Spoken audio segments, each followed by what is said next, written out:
Welcome to the Museum of the American Southwest.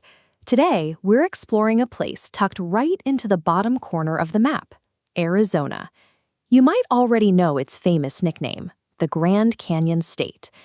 If you're picturing an endless, flat sandbox where nothing but lizards live, it is time to erase that picture. We are going to walk through some exhibits that show off a land full of sudden changes and giant surprises. We have to start with the biggest exhibit of all. The Grand Canyon is a massive cut in the earth, carved by the Colorado River. Looking down into it is like peeling back the pages of a rock history book, showing us millions of years of the Earth's past. Arizona also holds deep human history. Long before anyone else arrived, Indigenous peoples made this specific land their home. Native nations built stone homes with ladders and plazas, farming and caring for the desert for thousands of years. Over time, Spanish explorers, Mexican ranchers, and American pioneers traveled into these borders.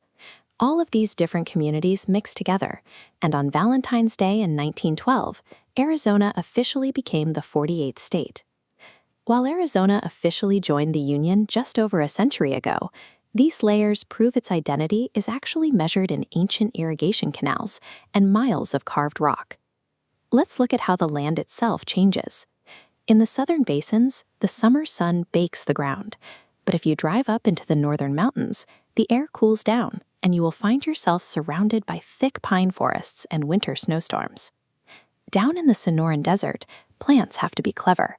The giant saguaro cactus only grows under very specific temperature and rainfall conditions. When it finally rains, the cactus skin expands like an accordion, soaking it up to store water for the dry months ahead. And when the rain arrives, it really puts on a show. During the summer, huge, booming thunderstorms called monsoons sweep across the state. In a matter of minutes, dry, sandy ditches transform into rushing, powerful streams. The biggest water source of all is the Colorado River. This massive waterway runs along the edge of the state, bringing drinking water and farming life to millions of people. Whether it is a snowy peak or a sudden desert storm, life in Arizona depends entirely on two things: how high up you are and the rare, powerful flow of water. That water supports an amazing mix of people. Arizona is home to living Native nations, Mexican-American communities, and pioneer families, all sharing their unique foods, arts, and traditions in the desert. You can see these traditions in the incredible artwork created here. Indigenous artisans use natural wool and dyes to weave intricate patterns on traditional wooden looms, carrying ancient knowledge right into the present day. To survive the desert heat, early residents had to be master builders. Hundreds of years ago, communities constructed amazing multi-story homes tucked safely into the shade of sheer rock cliffs. Modern residents also had to figure out how to live in this harsh environment. To hold on to river water, engineers poured millions of tons of concrete to build the enormous Hoover Dam. Blocking up that deep river canyon created a steady water supply. Because of this massive piece of engineering, huge desert cities like Phoenix were able to grow and thrive. From ancient stone builders to modern dam engineers, living in Arizona has always required people to work together and adapt to a demanding environment. Let's move quickly through our last few exhibits. For over a century, workers have dug deep into the Rocky Hills to mine copper, leaving industrial footprints that shaped the state's economy. Believe it or not, this dry state also grows food. Using careful irrigation, Arizona farmers produce a huge amount of the fresh lettuce the whole country eats during the winter. When you look up, the sky is just as busy. Because the air is so clear and dry, observatories high up in the pine trees make Arizona a global center for studying the stars and planets. Sometimes space actually comes down to visit.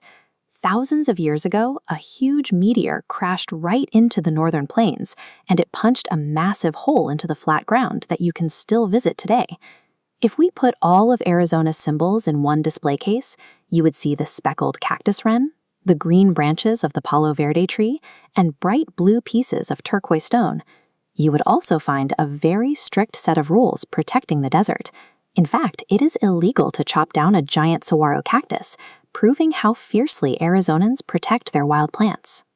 From valuable copper in the ground to deep space discoveries overhead, the riches of this state come from paying close attention to its unique land and sky. Living here today means your dinner plate is filled with history. You might eat warm, fluffy Navajo fry bread one night and a bacon-wrapped Sonoran hot dog the next.